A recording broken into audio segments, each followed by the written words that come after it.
귀한 감동적인 찬송으로 하나님께 영광을 돌려주신 우리 성도님들께 감사드립니다. 제가 이 교회 출석하면서 이 교회 교우님들을 보니까 지역교회로 나가면은 다 지도자 역할을 하실 분들이 여기 다 모이셨네 하는 그런 생각이 들었습니다. 참으로 훌륭하고 아름다운 교회입니다. 제가 사정상 화요일 예배와 또 안식일 첫 예배, 금요일 저녁에는 이곳 별로교회로 참석하고 있는데, 참석할 때마다 우리 기도로서 말씀을 준비하신 우리 목사님들과 전도사님들의 말씀으로 큰 은혜를 받으면서 감사하면서 생활하고 있습니다. 여러분, 우리 별로교회 성도님들도 별로교회 교인이 되심을 인해서 감사하면서 생활하실 줄 믿습니다. 오늘 저는 말씀 부탁을 받고서 아모스 4장 12절에 내 하나님 만나기를 예비하라는 말씀을 기초로 해서 여러분에게 하나님의 기별을 전하도록 하겠습니다. 성경에 우리에게 강하게 호소하는 하나님의 말씀 중에 한 말씀이 바로 이 아모스 4장 12절 내 하나님 만나기를 예비하라는 이 말씀이 되는 줄 생각합니다. 오늘날 이 세상의 많은 나라들이 유사시를 대비해서 많이 군사적으로 예비하고 준비하면서 살아가고 있습니다. 얼마 전에 폴란드 나라는 러시아 나라의 우크라이나 침공 사태를 보면서 그들도 자 이러면 안 되겠다 생각했던지 우리나라로부터 많은 군사 무기들을 수입해 갔습니다. 또 우리 대한민국도 북한 침략에 대비해서 항상 예비하고 준비하고 있습니다. 이 사진은 제가 잘 아는 어느 한 장로님의 농장 코너의 사진인데, 이 농장에는 매년 이 코너에다가 잔뜩 이렇게 모를 쌓아놓고 있습니다. 여러분, 이것이 무엇이겠습니까? 동물의 분뇨, 동물의 똥걸음인 것입니다. 무엇 때문에 이렇게 동물의 분뇨를 이 농장에다 가득히 매년 쌓아놓고 있겠습니까? 천연 퇴비를 만들어서 농장의 풍성한 수확을 얻기 위한 준비 과정인 줄로 생각됩니다. 이 사진은 약 1년 전에 저와 저희 집사람이 요양보호사 교육을 받으면서 찍은 사진입니다. 근데 이제 이 교육을 받으면서 옆에 있는 한 남자분에게 선생님은 어떻게 이 교육을 받으십니까? 그렇게 물어봤더니 그분이 대답하기를 저요, 저희 집사람이나 저희 가족 중에 또 질병으로 쓰러질 것을 대비해가지고 이렇게 교육을 받고 있죠. 그렇게 얘기를 했어요. 이분도 유사시를 대비해서 이와 같이 준비하는, 예비하는 과정 속에 있었습니다. 이 사진은 고등학교 다니는 저의 조카의 사진인데, 역시 열심히 무언가 준비하고 있죠. 그가 원하는 대학에 들어가기 위해서 열심히 예비하고 준비하고 있는 것입니다. 이 세상 모든 일의 성공을 위해서는 이와 같이 열심히 준비하고 예비한 일이 반드시 필요할진데, 하물며 우리가 영원한 천국에서 영광의 하나님을 뵙는 그 일을 위해서 얼마나 더 예비가 필요하겠습니까? 그러므로 오늘 성경 본문은 너희는 내 하나님 만나기를 예비하라고 말씀하셨습니다. 성경에는 하나님을 만나기를 예비치 아니하거나 그것을 경홀히 여긴 사람들의 이야기가 많이 있습니다. 하나님께서 이스라엘 백성을 세상에서 그의 빛을 전하는 백성으로 삼으시기 위해서 그들을 특별히 택하여 부르시고 그들을 인도하시려 하셨습니다. 그러나 그들이 어찌했습니까? 시시때때로 하나님의 음성을 거역하고 하나님께 불순종하며 배도의 길로 갔던 것입니다. 그래서 하나님께서는 그들에게 기별의 기별을, 또한 경고의 경고를 계속 보내셨습니다마는, 그러나 그들은 그래도 하나님 음성 듣기를 거절하고 끝까지 배도의 길로만 치달았던 것입니다. 그래서 결국은 어떤 날이 오고야 말았습니까? 하나님의 오래 참으심이 맞춰지고 그 백성은 그처럼 간곡히 호소하신 하나님의 음성에 무반응한 무관심한 대가를 치를 날이 오게 된 것입니다. 그래서 이스라엘 나라는 바벨론 나라에 함락되어지고 그들이 소중히 여기던 모든 것들이 다 빼앗김을 받고 바벨론 나라의 포로로 잡혀가게 된 것입니다. 그때서야 그들은 하나님께 부르짖었어요. 하나님, 저희들 좀 도와주십시오. 그러나 그때는 이미 그 고통을 피할 수가 없게 되어서 그들은 70년 동안 바벨론 나라 또 이방 나라에서 그들을 섬기며 고통스러운 세월을 보내야만 했던 것입니다. 하나님께서 이처럼 이스라엘 백성을 바벨론 나라의 포로로 잡혀가게 하신 데에는 그들에게 사랑의 매를 대시는 목적 외에 또 하나의 목적이 있으셨는데, 그것은 바로 그 당시 최강의 나라라 할 수 있는 바벨론 나라에 하나님의 놀라운 빛을 전하시기 위하심이었습니다. 그래서 하나님은 그런 포로 생활 중에서도 그를 신실히 섬기는 다니엘과 그의 세 친구들과 같은 그의 충성된 종들을 통해서 바벨론 나라의 하나님을 알게 하는 놀라운 빛을 전하셨습니다. 하지만 바벨론 나라의 주권자들과 백성들 대부분이 어찌했습니까? 하나님을 알 만한 놀라운 빛을 받았음에도 불구하고, 들었음에도 불구하고 그 빛을 받아들이지 아니했습니다. 그래서 여러분이 잘 아시는 바벨론의 마지막 왕 벨사살은 어찌했습니까? 벨사살은 전능하신 하나님을 인정하고 또 그의 완악한 죄를 회개한 그의 할아버지 느부갓네살 왕의 경험을 다 듣고 알면서도 그 경험으로부터 유익을 받기를 거절했던 것입니다. 그리고 그는 그의 권세가 최절정에 달했을 때 1,000명의 그의 신하들을 그의 왕궁에 불러놓고서 그들과 함께 술잔치를 벌리며 또한 예루살렘에서 가져온 금기명에다가 술을 따라 마시면서 하나님을 모독하는 행위를 했던 것입니다. 그랬을 때 어떤 일이 일어났습니까? 다니엘서 5장 4절서부터 6절에 있는 말씀 보면은 그들이 술을 마시고는 금은 동철 목으로 만들어진 신들을 찬양하니라. 그때 사람의 손가락이 나타나서 왕궁 촛대 맞은편 분벽에 글자를 쓰는데 왕이 그 글자를 본지라. 이에 왕이 즐기던 빛이 변하고 그의 넓적다리가 녹는 듯하고 그의 무릎이 서로 부딪힌지라. 얼마나 두려웠으면은 그의 다리가 후들후들 떨리더니 그의 발이 서로 부딪혔다고 했습니다. 이렇게 큰 두려움에 빠진 벨사살 왕은 그의 신하들을 다 불러 모아놓고 뭐라고 소리 질렀습니까? 여봐라, 저 글자가 무슨 뜻이냐? 너희들이 알아보아라. 그러나 그들 중에 아무도 그 글자의 뜻을 알아내는 사람이 없었습니다. 그래야 끝내는 벨사살 왕은 그의 모친의 조언을 따라서 하나님의 종 다니엘을 부르게 되었고, 다니엘은 벨사살 왕 앞에서 하나님의 영감을 받아 그것을 설명하기 시작합니다.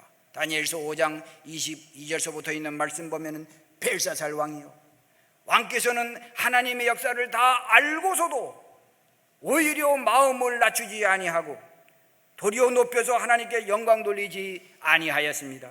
그러므로 이 밤에 저 손가락이 나타나 이 글을 기록한 것입니다.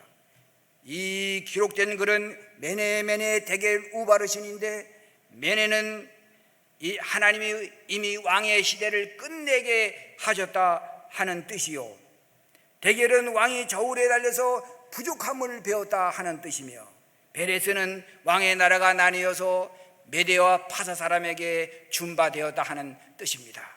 이렇게 설명을 합니다. 이 하나님의 기별대로 그날 밤에 어떤 일이 일어났습니까?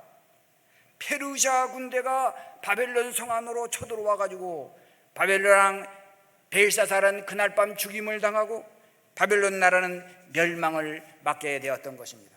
하나님이 주신 그 귀한 빛을 거절한 결과였던 것입니다. 하나님 만나기를 예비치 아니했던 결과였던 것입니다. 이제 다시 이스라엘 나라 이야기로 돌아가서 생각해 보십시다.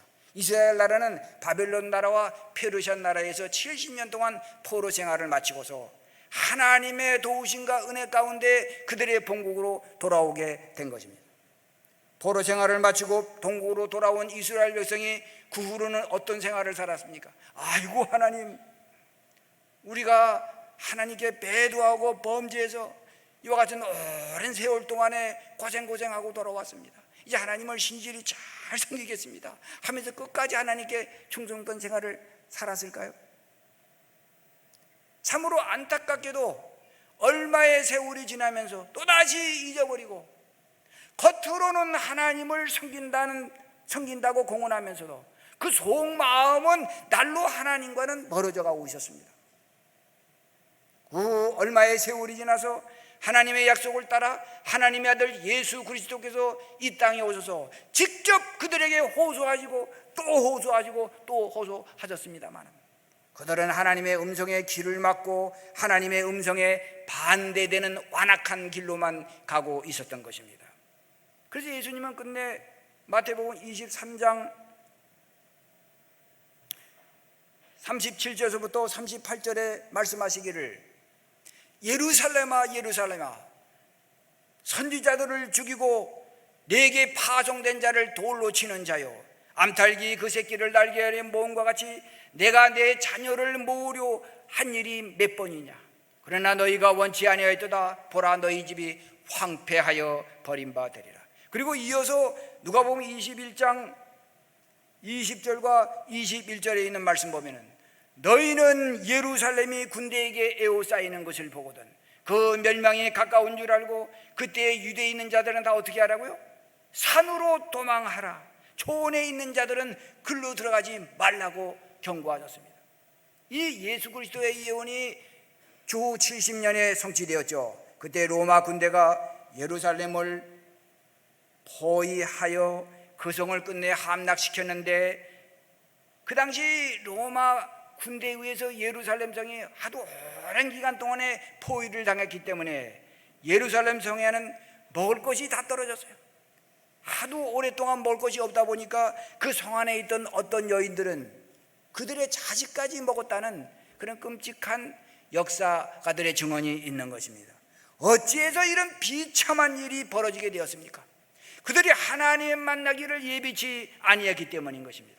하나님 음성 듣기를 끝까지 거절했기 때문인 것입니다. 얼마나 안타까운 일입니까? 하지만 구약시대의 노아는 달랐습니다. 히브리서 11장 7절에 있는 말씀 보면은, 믿음으로 노아는 아직 보지 못한 일에 경고하심을 받아 경외함으로 방주를 예비하여 그 집을 구원하였으니라고 했습니다. 노아는 하나님께서 이 약한 세상은 물로 홍수로 멸망시킨다는 말씀과 더불어 그에 대비하여 큰 방주를 지으라는 말씀을 들었을 적에 그 말씀을 믿음으로 받아들여서 큰 방주를 지으면서 세상 사람들을 향하여 하나님의 특별한 기별을 열심히 전했습니다. 듣든지 아니 듣든지 열심히 전했습니다. 그리하여 하나님께서 말씀하신 120년 기간의 은혜의 기간이 끝났을 적에 온 세상을 뒤엎는 홍수가 임해서 하나님의 특별히 주어진 기별을 거부한 그 당시의 사람들은 다 홍수로 멸망을 받았지만은, 하나님의 말씀을 따라서 믿음으로 준비했던 노아와 그의 가족만큼은 구원함을 받았습니다. 이 마지막 시대도 하나님께서는 이 땅에 살고 있는 모든 사람들을 위해서 그의 마지막 기별을 보내주시고 계시는 것입니다. 오늘날 우리는 이 세상의 마지막이 가까움을 알리는 많은 징조들을 보면서 살고 있지 않습니까? 이 세상은 날로 악해져 가고 있습니다. 이 땅도 날로 황폐해 가고 있습니다. 이외에도 여러분은 많은 말세의 징조를 보시면서 살고 있습니다. 최근에 여러분은 세계 각곳에서 일어나는 대형 화재들과 대형 홍수 사건들을, 뉴스들을 들으면서 살고 계십니다. 한국에서도 이것은 대전에서 일어난 산불인데, 그때 전국 30여 곳에서 동시다발적으로 산불이 일어나 많은 피해를 입혔다고 합니다. 이것은 호주 동남부에서 대형 산불이 일어나서 호주 전체 숲의 14%를 태웠다 하니 얼마나 큰 산불입니까? 그때 호주 동남부의 하늘은 그 연기로 가득 찼다고 했다는 것입니다. 미국 캘리포니아에서도 오리곤주, 워싱턴주에서도 동시다발적으로 대형 산불이 일어나 온 하늘이 붉게 물들고 그것을 본 사람들은 이 세상 마지막 아마겟돈이 임하는 줄로 생각했다고 하는 것입니다. 유럽 그리스에서도 대형 산불이 일어나 그 지역의 37%가 타버리고 말았어요. 유럽의 많은 국가들이 그 산불을 끄기 위해서 동원되었습니다. 이것은 중국에서 일어난 대형 홍수입니다. 이건 베트남에서 일어난 대형 홍수, 마을 전체가 다 물에 잠겼습니다. 이건 최근 북한에서 일어난 대형 홍수인데 천여 명의 사람들이 죽었다는 뉴스가 있습니다. 이것은 얼마 전 일본의 태풍 산산이 몰고 온 홍수로 많은 사람이 죽고 수십만 명이 고통과 불편함을 겪었다는 소식인 것입니다. 여기에 이런 구호봉사 136쪽에 이런 말씀이 있습니다. 전쟁과 전쟁의 소문들 그리고 화재와 홍수로 인한 파괴는 종말까지 증거하게 될 환난의 때가 매우 가까이 이르렀음을 분명하게 말해 준다고 말씀했습니다. 하나님께서는 이런 세상 마지막 때에 이 세상 사람들에게 특별한 기별을 전하시고 그의 백성들을 구원하시기 위해서 그의 마지막 특별한 기별을 보내시고 계시는 것입니다. 과거 역사에 보면은 하나님께서는 멸망을 앞둔 고대 바벨론 성과 역시 멸망을 앞둔 예루살렘 성 안에 있는 그의 백성들을 위해서 그들을 구원하기 위해서 그들에게 특별한 기별을 보내셨습니다. 예레미야 51장 6절에 있는 말씀 보면은 멸망을 앞둔 바벨론 성 안에 살고 있는 그의 백성들을 향하여 너희는 어찌하라고 했습니까? 너희는 그 성에서 나와 각기 생명을 구원하라고 기별을 보내셨습니다. 또 누가복음 21장 20절 21절에도 역시 멸망을 앞둔 예루살렘 거민들을 향하여 그들을 구원하시려고 주님께서 주신 기별은 너희가 예루살렘이 군대에게 에워싸이는 것을 보고든 어찌하라고요? 그 멸망이 가까운 줄 알고 그때 유대에 있는 자들은 다 산으로 도망가라. 촌에 있는 자들은 그리로 들어가지 말라고 경고를 하셨습니다. 예수님은 멸망이 가까운다는 사실을 알려주시고 또 징조도 알려주시면서 또한 그때 피할 길도 알려주셨던 것입니다. 마지막 시대에도 하나님께서는 이 멸망이 가까이 이르러 온다는 징조들을 우리에게 보여주실 뿐만 아니라 그때 그의 백성들을 구원하기 위해서 그의 참된 충성된 백성을 구원하기 위해서 아주 특별한 기별을 보내시고 계십니다. 계시록 18장 4절에 이 마지막 때에 그의 백성들은 어찌하라고 호소하셨습니까? 내 백성은 어떻게 하라고요? 거기서 나와 그의 죄에 참여하지 말고 그들의 받을 재앙을 받지 않도록 하라고 기별을 보내셨습니다. 계시록 18장 1절서부터 있는 말씀 보면은 거기가 어디냐? 그것은 바로 하나님 말씀보다는 짐승의 권위를 더 높이고 그 짐승의 권위를 중심으로 뭉쳐가면서 끝내는 짐승의 표를 강요하는 그 세력에 가담하면서 하나님의 진노를 받게 되는 영적 바벨론을 가리킨 것입니다. 내 백성은 바벨론에 있는 내 백성은 거기서부터 나와서 그들의 받을 재앙을 받지 않도록 하라고 기별을 주셨습니다. 이러한 마지막 외침이고 새 천사 기별의 외침인데 이 외침이 여러분이 교회 지남이나 또 우리 선교 소식을 통해서 들으셨습니다마는 세계 각곳에서 아주 놀랍게 외쳐지고 있어요. 여러분 얼마 전에 네팔 선교사인 김종원 목사님을 통해서 네팔에서 어떻게 새 천사의 기별이 전파되고 있는지 그 소식을 들으셨습니다. 이 교회 출석하시는 우리 조병인 목사님 네 분과 또 저희 몇몇 강사들이 네팔에 갔어요. 우리가 가만히 있을 수 없다. 우리도 가서 전하자. 그래서 이제 거의 가서 집회를 했는데 네팔의 수도 카트만두에서 성경 세미나를 개최했는데 150명의 타교파 목사들과 지도자들이 참석을 했어요. 4일 동안 아침 9시부터 저녁 6시까지 꼼짝 않고 그 지도자들이 타교파 지도자들이 우리 새천사의 기별을 다 받아들였어요. 이어서 다딘이라는 도시에 가서도 성경 세미나를 개최했는데 여기서도 한 100명쯤 참석할 것이라고 생각했는데 그냥 장소가 터질 듯이 180명이 몰려왔어. 그래서 장소를 옮겨가지고 말이죠, 우리가 세 천사의 기별을 전한 것입니다. 아멘 아멘 하면서 다 받아들여.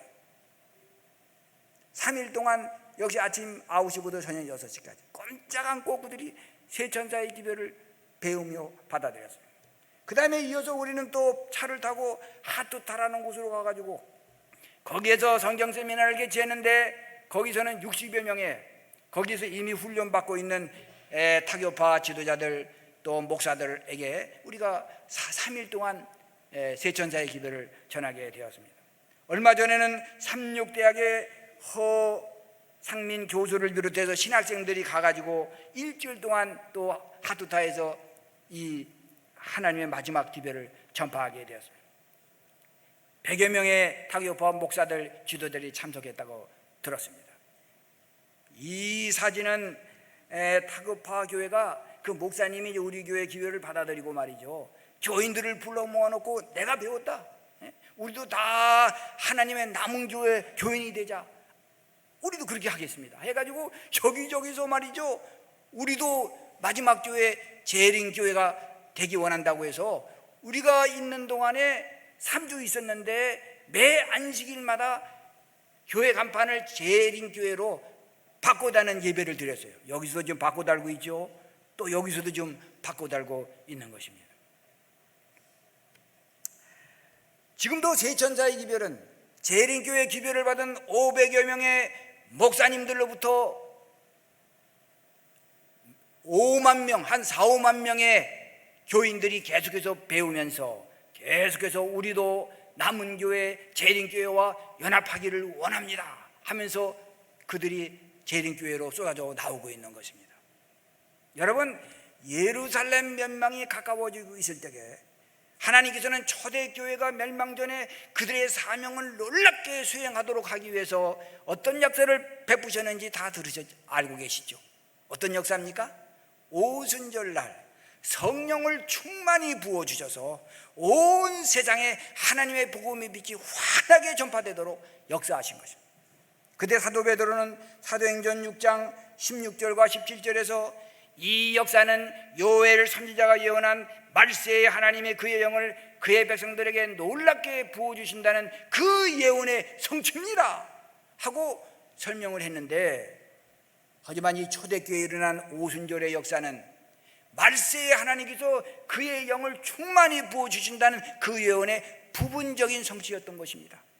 이제 여호와의 크고 두려운 날, 예수 그리스도의 영광스러운 재림이 임하기 직전에 이보다 더 큰 성령의 역사가 하나님의 남은 교회에게 충만히 임해서 이제 이 마지막 하나님의 복음사에 맞춰지도록 수많은 하나님의 말씀 따라 성령의 인도 따라 살려고 하는 하나님의 백성들이 수많은 사람들의 진리와 연합하도록 역사하신다고 말씀하셨습니다.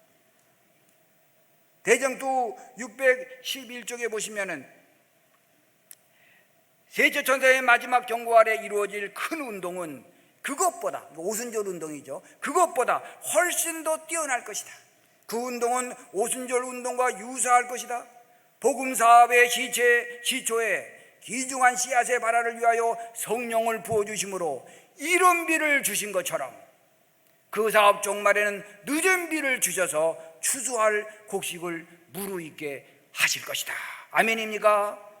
우리가 이러한 놀라운 역사를 이루고 영광의 하나님을 배울 날이 가까이 임하고 있는데 어떻게 예비하면서 살아야 되겠습니까? 주님께서 우리를 어떻게 도와주신다고 약속하고 계십니까? 전에 미국 뉴욕 항을 떠나 샌프란시스코 항으로 가고 있던 어느 큰 미국의 배가 있었는데, 그 배가 바다를 항해하는 중에 바다 한가운데서 그만 고장이 나가지고 침몰 위기를 맞게 된 것입니다. 그때 마침 그 인근으로 지나가던 한 배가 그 배 구조 요청을 듣고서 그로 달려가서 그들을 구조하려 했습니다. 그러자 그 위기를 만난 배에서부터 대답이 오기를, 옆에서 잠깐만 기다려 주십시오. 만약 우리가 이 밤중에 이 많은 승객들을 그쪽 배로 옮겨 타게 한다면 큰 혼란이 있을 것 같으니 우리가 먼저 이 배를 좀 고쳐보고 안 되면은 내일 아침에 옮겨 타도록 하십시다. 그래서 이 구조하러 온 배는 이 어두워지고 있는데 당신의 배를 보니 상당히 위험한 상태에 있으니 빨리 승객들을 이 배로 옮겨 타게 하십시다. 그렇게 얘기를 했는데 그래도 그 문제에 대해서는 좀 더 기다려 주시기 바랍니다. 여러분, 그저 구조하러 온 배는 어쩔 수 없이 그 옆에서 기다리고 있었는데 얼마 후에 1시간 후쯤 되니까 그 배가 전기가 다 나가버리더니 말이죠, 순식간에 그 많은 승객들과 함께 바닷속으로 쑥 들어가 버리고 말았어요.